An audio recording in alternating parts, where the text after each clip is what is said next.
Whether you're a tourist just passing by, or maybe you're on business in Kyoto, Japan, coming from somebody who used to live here, I'm going to show you my top 7 things to do in Kyoto, Japan, with some honorable mentions. And of course, today we're starting with shopping. When it comes to shopping, Japan has way too many places to choose from. That's why I'm going to pick my top 3 spots to showcase, which just so happen to all be in the same area. Spot number 1 is Kyoto Station. It might be surprising to hear, but some of the train stations in Japan are actually stacked with a crazy number of shops. Kyoto Station being no exception. It has so many shops, in fact, that it would probably take days just to explore them all. You can find all kinds of clothing shops from brands that you might be familiar with like Diesel to other brands that you've definitely never heard of, but you're gonna shop at anyways, because why go to a foreign country to buy things that you have back home? Kyoto Station also has a large selection of food. Most famously, it boasts the infamous Ramen Street. That's right, a whole indoor street dedicated to ramen where you can fulfill your deepest ramen fantasies no matter how weird they might be. It's also where you can find the famous Skywalk, an area which you can walk around in the sky. It's basically a giant sky bridge with viewing platforms where you can look out over the city and get some amazing photos. Most notably, you can view the Kyoto Tower from the observation deck, which I know my footage was filmed during the day, but at night, it's beautiful. Second on our list of shopping areas is the Aeon Mall. This is right next to the Kyoto Station and is exactly what it sounds like.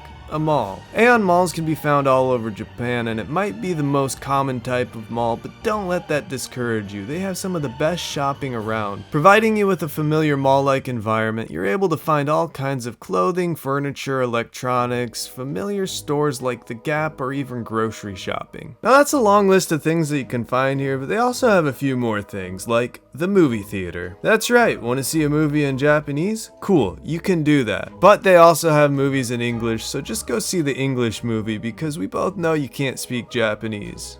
Unless you can, in which case, nice dude. You can also find candy shops, gacha machines, arcades, and claw machines scattered all throughout the mall, which are all great. But there is one thing here that shouldn't exist. Well, technically it's right across the street, but from my understanding, these stores went out of business years ago. You can find a Toys R Us. Not sure what alternate dimension I stepped into, but these exist here, which is crazy to me. Oh, and of course, what's a mall without a food court? That's right, they have a food court here, which shouldn't surprise you at all. You can find all kinds of Japanese food here, from ramen to udon to KFC?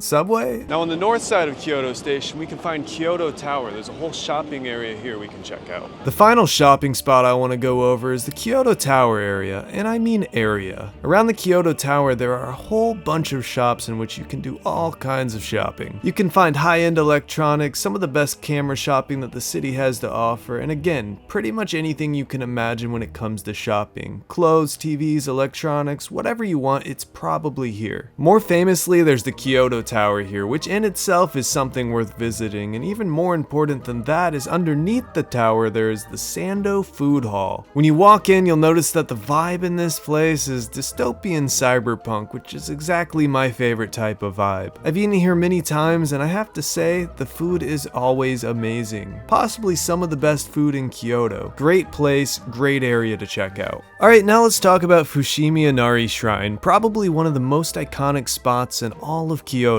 You've definitely seen these endless rows of bright orange torii gates on Instagram or in movies, and yep, this is the place. What's cool about Fushimi Inari is it's not just one big shrine. It's a whole mountain covered in thousands of these gates, and you can walk all the way through them up to the top if you're really up for it. The hike takes about 1 to 3 hours round trip, but it's totally worth it for the views and the vibe. Down at the bottom of the mountain, you've got a bunch of street food stalls where you can grab all kinds of tasty snacks. Think grilled mochi, sweet taiyaki, and even more savory skewers. Perfect fuel for before or after your hike. Plus, you'll spot statues of foxes everywhere. These are Inari's messengers, the god of rice and prosperity. It's a great mix of culture, nature, and food all in one spot. But just a heads up, it can get crowded. So if you can, try to come a little early in the morning to beat the crowds and enjoy it just a little bit more. Next up, we have Downtown Kyoto. Okay, now if you really want to see Kyoto come alive, you've got to check out the downtown area. This is where the city's heartbeat is. Tons of markets, bustling streets, and the vibe just changes as the sun goes down. It starts with the markets. Places like Nishiki Market, also known as Kyoto's Kitchen, is where you can wander through endless stalls selling everything from fresh seafood and pickles to weird snacks you didn't even know existed. It's perfect for grabbing a bite, discovering local flavors, and just soaking up the energy. Then there's the river running right through the city. During the warmer months, people hang out along the riverbanks, chilling on the steps, having picnics, or just watching the world go by. It's honestly one of the best spots to relax and feel that Kyoto rhythm. As the night falls, downtown lights up with tons of bars, izakayas, and nightclubs. Whether you want a chill spot for a craft beer or a wild night out, Kyoto's nightlife scene has got you covered. And if you want something a little different, there are some cozy jazz bars and live music spots tucked away that are just perfect for unwinding after a long day exploring. Downtown Kyoto is where tradition meets modern fun, markets, river vibes, and nightlife all rolled into one unforgettable experience. Next up on the list is the Gion district. If you've ever truly wanted to feel like you were walking around in the ancient streets of Japan, then this is the place for you. It's an area of Kyoto that has seemingly been stuck in a time capsule for hundreds of years. Also, this place is the area that you can sometimes see geisha walking around, which, by the way, if you do, don't take pictures of them.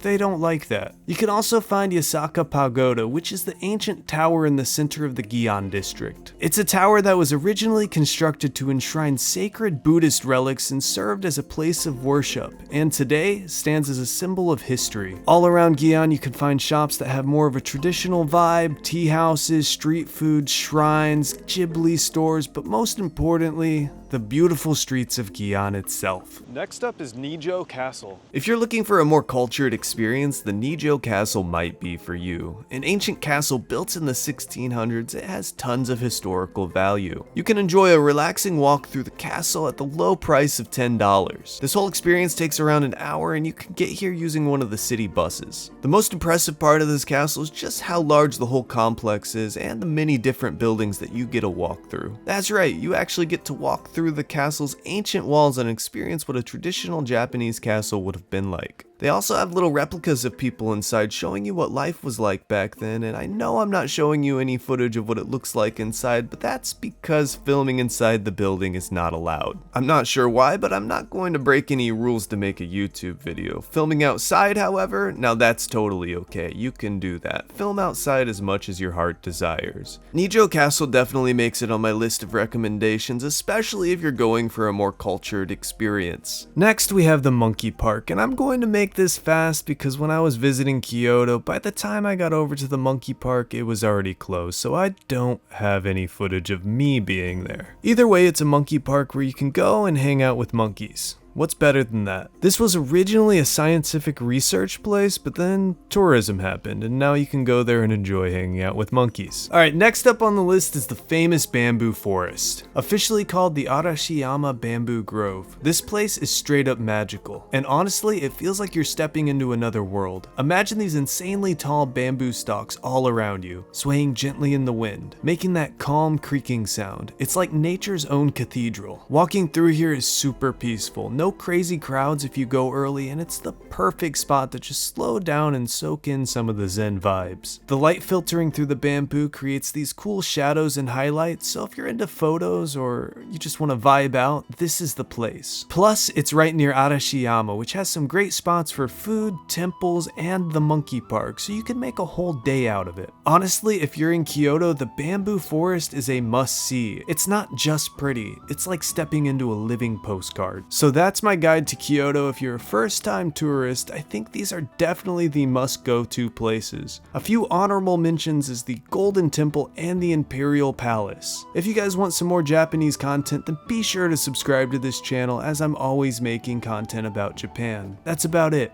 Bye.